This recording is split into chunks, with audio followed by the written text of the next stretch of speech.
You're welcome. Let's go back. We've been doing a study of the book of Daniel as we lead ourselves into a place of prayer. Let's go. Yesterday we looked at verse 5 of chapter 2, and today we're going to go on to verse 6 of chapter 2. And it reads, "However, if you tell the dream and its interpretation, you shall receive from me gifts, rewards, and great honor. Therefore, tell me the dream and its interpretation." You know, and you say, first of all, it was that if they didn't do it, death faced them. If they did it, there was a reward. There were gifts that they would receive if they did it. And that's just the way life is, right? Like we're sharing the last 2 days since Monday, when life happens. See, when life happens, you know, it's like a turning point. It's like a fork in the road, right? It could either be one that's going to promote us or one that's going to demote us. It could either give us life or it could give us death, right? It's a judgment point. It's a decision point. It's a valley of decision, right? That is what life is, right? And that is what it is, you know, and life happens to us for various reasons, right? One of the chief reasons that life happens to us is it helps us to use innate capabilities, giftings, anointings, talents in us that either we don't use because we've not had an opportunity to do it, or maybe because we're just being lazy, or we're just staying too much within our comfort zone, right? And there's what we call the law of use. If you have a talent, a gifted, a thing that you don't use, you will end up losing it, right? There's no vacuum in this world, right? Because once you don't use a thing, over time, energy reduces. Blood does not flow there. It tends to want to decay, and you might lose it. It's just the same way we talk why people get to do amputation. If there's any part of their body that blood does not flow through, over a certain time, it's not being fed with blood. So the blood is not taking oxygen there. It's not taking the nutrient that part of the body or the cells in that area need to grow and develop. Over time, it's going to decay. It's going to decay because it's not getting oxygen.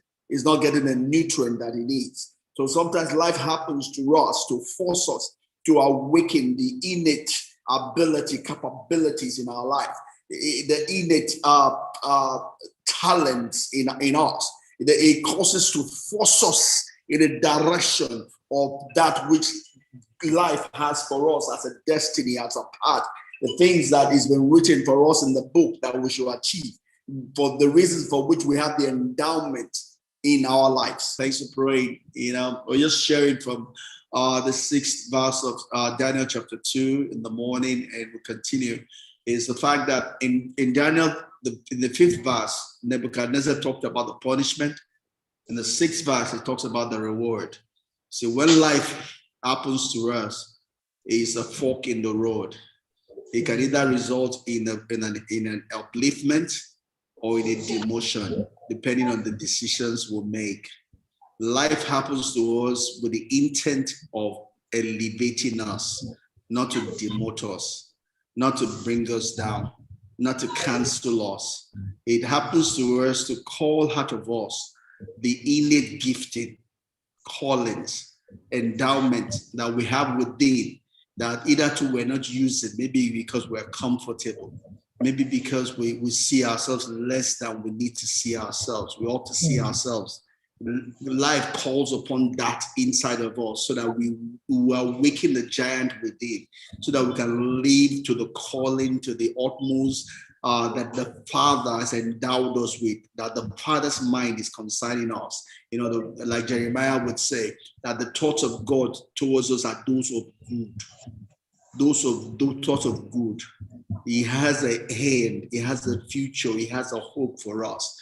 That's all that God thinks about. God never thinks about killing us. He thinks about having a hand for us, having a hope for us, having a future for us. His own intent is to give us life, and not just give us life, but give us life more abundantly. So when he allows life to happen to us, is to elevate us. However, the decision is ours to make. If we compromise, then life takes away from us.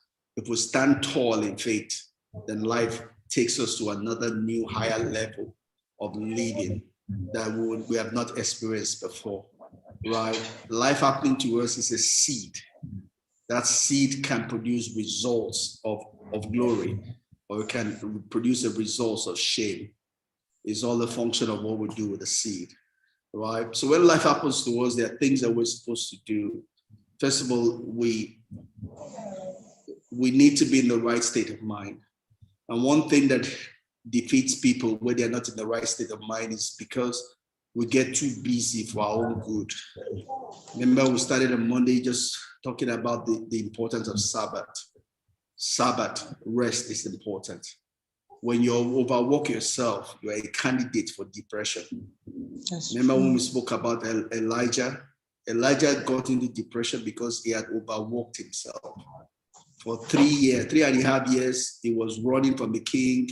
It was all about famine, no rain, all of that stuff. He was high in faith.